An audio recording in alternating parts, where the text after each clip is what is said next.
एक दफ्तर, एक खाली कुर्सी और एक आदमी जिसके सामने एक ऐसा मौका था जो 20 साल की नफरत के बाद आया था। उसने वो किया जो उस पल में शायद आप भी करते, और जो उसके बाद हुआ वो सुनकर आप खुद से एक सवाल पूछेंगे, क्या मैं उससे अलग हूँ? हम सब यह सोचते हैं कि हम ईर्ष्यालु नहीं हैं, कि हम किसी का बुरा नहीं चाहते, पर जब मौका मिलता है तो क्या हम ऐसा ही करते हैं? यह कहानी है मुंशी प्रेमचंद की प्रायश्चित। हमारे चैनल इन्फॉर्मेशन स्प्रिंकलर को सब्सक्राइब कीजिए और चलिए चलते हैं उस दफ्तर में। बरेली में एक जिला बोर्ड का दफ्तर था।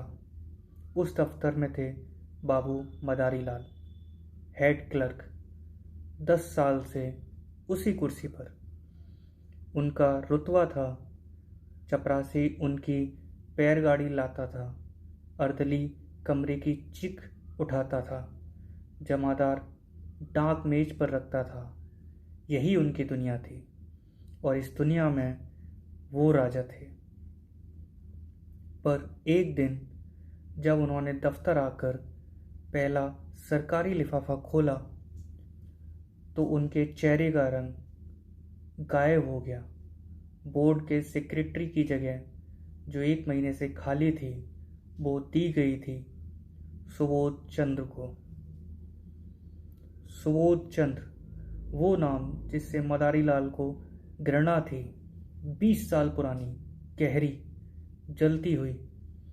मदारी और सुबोध एक ही दिन एक ही स्कूल में भर्ती हुए थे और पहले ही दिन से ईर्ष्या और द्वेष की वो चिंगारी पड़ गई जो 20 वर्ष बाद भी ना बुझी थी। सुबोध का अपराध क्या था? बस यही था कि वो मदारी लाल से हर बात में बड़ा हुआ था, ढील ढाल में, रंग रूप में, विद्या में, बुद्धि में। मदारी लाल ने यह अपराध कभी क्षमा नहीं किया। उसने सुबोध को कॉलेज से निकलवाने की कई कोशिशें की, झूठे आरोप लगाए, बदनाम किया, पर कभी सफल ना हुआ। जब सुबोध डिग्री लेकर चला गया और मदारी लाल फेल होकर दफ्तर में नौकर हो गए, तब जाकर उनका चित्त शांत हुआ। और जब सुबोध बसेरे फौज में चला गया तो मदारी लाल ने मन में सोचा, वहीं मर गया होगा। पर हाय, आज वो मानो जी उठा था और सेक्रेटरी होकर उनका अफसर बनकर आ रहा था। मदारी लाल के मन में बस ऐसा ही कुछ चल रहा था, इस अपमान से तो मर जाना ही अच्छा था। मदारी लाल ने दफ्तर के सब क्लर्कों को इकट्ठा किया और सुबोध के आने से पहले ऐसा जहर घोलते हुए बोला, बड़े क्रोधी हैं, बड़े दम्भी हैं, गुस्सा उनकी नाक पर रहता है, खुद हजारों हजम कर जाएं, पर मजाल है कि एक कोड़ी और कोई हजम कर पाए। मैं तो छुट्टी लेकर चला जाऊंगा। 1 सप्ताह बाद सुबोध चंद्र गाड़ी से उतरे। स्टेशन पर दफ्तर के सब कर्मचारी हाजिर थे। सुबोध ने मदारी लाल को देखा और लपक कर उनके गले से लिपट गया और बोला, तुम खूब मिले भाई, यहाँ कैसे आए? वो आज एक युग के बाद भेंट हुई है। सुबोध ने सब कर्मचारियों से बारी बारी से हाथ मिलाया और उन सब से बोला, आप लोगों ने व्यर्थ कष्ट किया। मुझे अपना अफसर नहीं, अपना भाई समझिए। आपके हेड क्लर्क साहब तो मेरे पुराने लंगोटिया यार हैं। 1 महीना बीता। बोर्ड के सब क्लर्क, अर्दली, चपरासी सब सुबोध के बर्ताव से खुश थे। वो इतना प्रसन्नचित्त था, इतना नम्र कि उससे जो भी एक बार मिलता सदा के लिए उसका मित्र हो जाता था।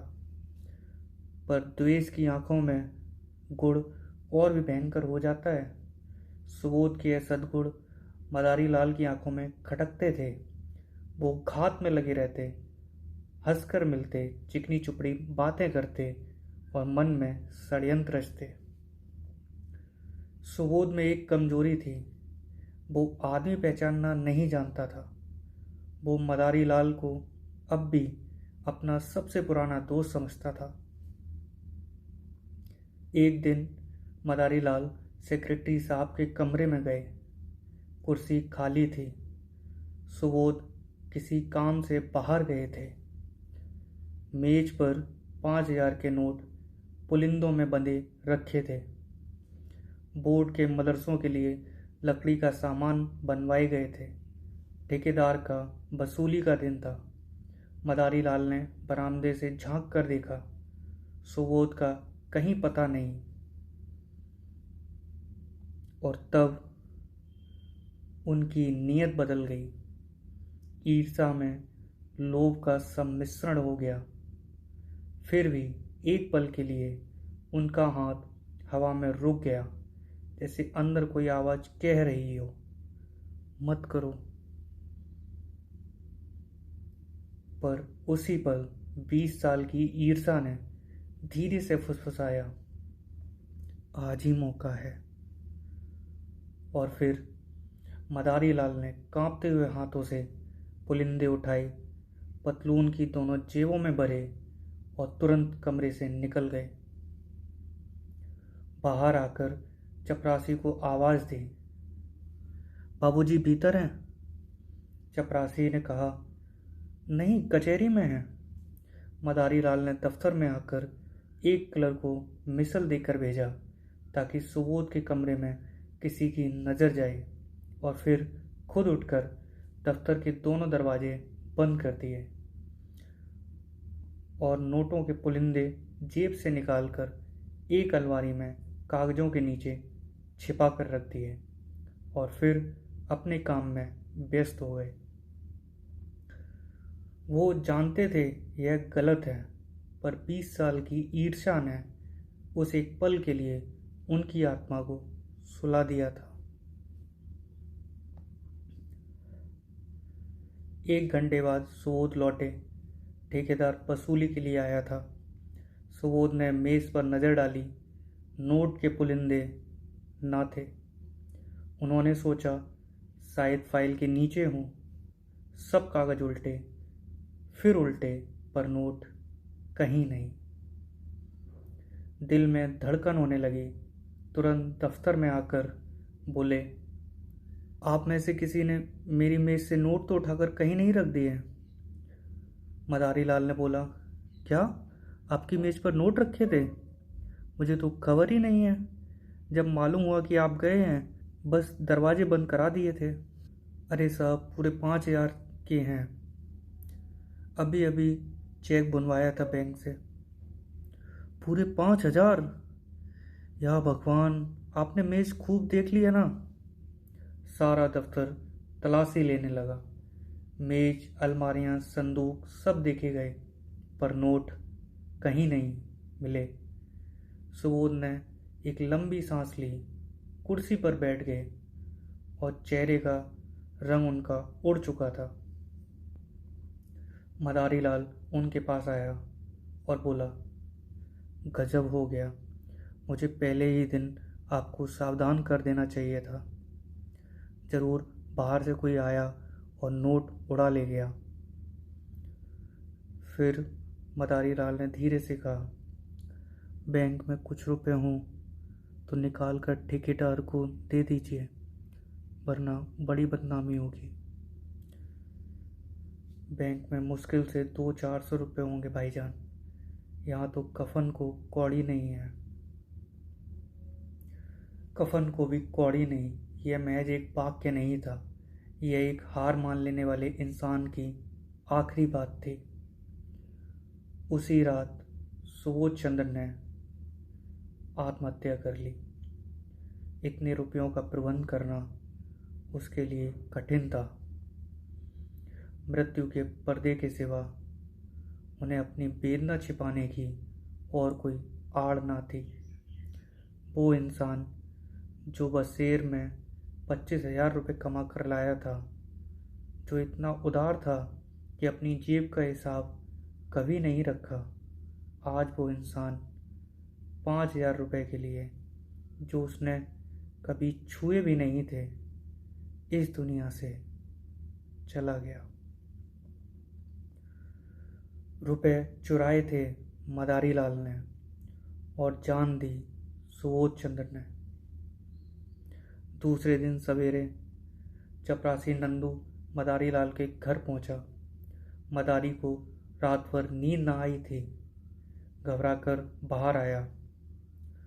हुजूर हुजूर, बड़ा गजब हो गया। सेक्रेटरी साहब ने रात को गर्दन पर छुरी फेर ली। मदारी लाल की आंखें ऊपर चढ़ गईं, मुंह फैल गया, सारी देह सिहर उठी, मानो हाथ बिजली के तार पर पड़ गया हो। नंदू ने आगे कहा, छोटे छोटे 2 बच्चे हैं हुजूर, एक सयानी लड़की है, ब्याहने लायक। बहू जी को लोग कितना रोक रहे हैं, पर बार बार दौड़कर लाश के पास आ जाते हैं। कोई ऐसा नहीं रूमाल जिससे उन्होंने आंखें न पोंछी हों। मदारी लाल के सिर में चक्कर आने लगा। उन्होंने दरवाजे की चौखट पकड़ी, नहीं तो शायद गिर पड़ते। नंदू आगे बोलता है, सेक्रेटरी साहब कलेक्टर साहब के नाम चिट्ठी लिख गए हैं। उन्होंने उसमें लिखा है कि उनका किसी पर भी शक नहीं है। मदारी लाल की सांस और तेज हो गई। आंखों से आंसू की 2 बड़ी बड़ी बूंदें गिर पड़ीं। वो सुबोध के घर पहुंचे। पुलिस इंस्पेक्टर ने बयान लिया। मदारी लाल ने इतनी सावधानी से बयान लिखाया कि पुलिस के अफसर भी दंग रह गए। और तभी सुबोध के दोनों बच्चे रोते हुए आए। चलिए चलिए, अम्मा आपको बुला रही हैं। मदारी लाल भीतर गए। विधवा का करुण विलाप सुनकर कलेजा कांप उठा। रामेश्वरी ने उन्हें देखते ही आंसुओं का एक और सोता खुल गया। लड़की दौड़कर इनके पैरों से लिपट गई। दोनों लड़कों ने घेर लिया। मदारी लाल को उन तीनों की आंखों में ऐसी अथाह वेदना दिखी, ऐसे विदारक याचना, कि वे उनकी ओर देख न सके। उनकी आत्मा उन्हें धिक्कारने लगी। जिन बेचारों को उन पर इतना भरोसा था, उन्हीं की गर्दन पर उन्होंने छुरी फेरी थी। रामेश्वरी ने सिसकते हुए कहा, भैया जी, रात सोए तब खूब हंस रहे थे, रोज की तरह दूध पिया, बच्चों को प्यार भी किया, हारमोनियम बजाया और जाते जाते बोले, तुम व्यर्थ घबराती हो। बाबू मदारी लाल से मेरी पुरानी दोस्ती है, आखिर वह किस दिन काम आएगी। बाबू मदारी लाल से मेरी पुरानी दोस्ती है, आखिर वह किस दिन काम आएगी। यह सुनकर मदारी लाल के मन में एक ऐसा उबाल उठा कि सब कुछ खोल दें, सब कह दें, मैं ही वह दोस्त हूँ, मैं ही वह पापी हूँ। पर जवान ना खुली और उसी दशा में उनके सिर में ऐसा चक्कर आया कि वे जमीन पर गिर पड़े।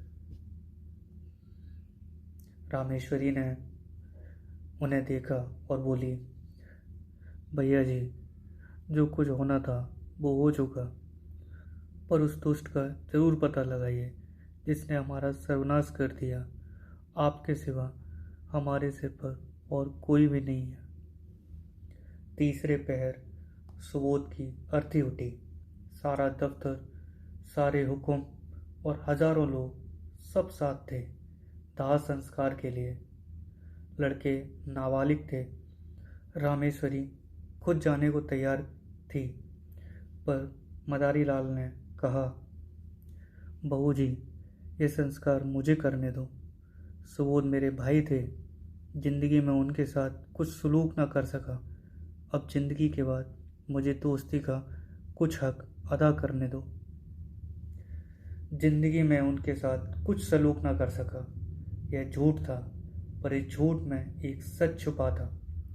मदारी लाल ने दाह संस्कार किया। 13 दिन तक क्रिया पर बैठे रहे। पिंडदान हुआ, ब्राह्मणों को भोजन दिया, भिखारियों को अन्नदान दिया। यह सब मदारी लाल ने अपने खर्चे से किया। सारे शहर में उनके यश की धूम मच गई।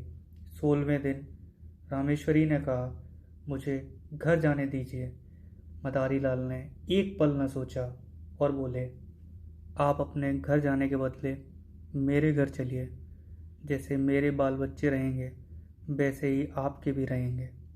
कन्या का विवाह किसी अच्छे कुल में हो जाएगा।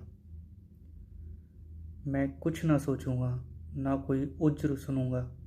क्या दो भाइयों के परिवार एक साथ नहीं रहते? सुबोध को मैं अपना भाई समझता था और हमेशा ही समझूंगा। रामेश्वरी का कोई उज्र ना सुना गया और मदारी लाल सबको अपने साथ ले गए। आज 10 साल हो गए। दोनों बच्चे कॉलेज में पढ़ते हैं। कन्या का एक प्रतिष्ठित कुल में विवाह हो गया। मदारी लाल और उनकी पत्नी तन मन से रामेश्वरी की सेवा करते हैं और उसके इशारों पर चलते हैं।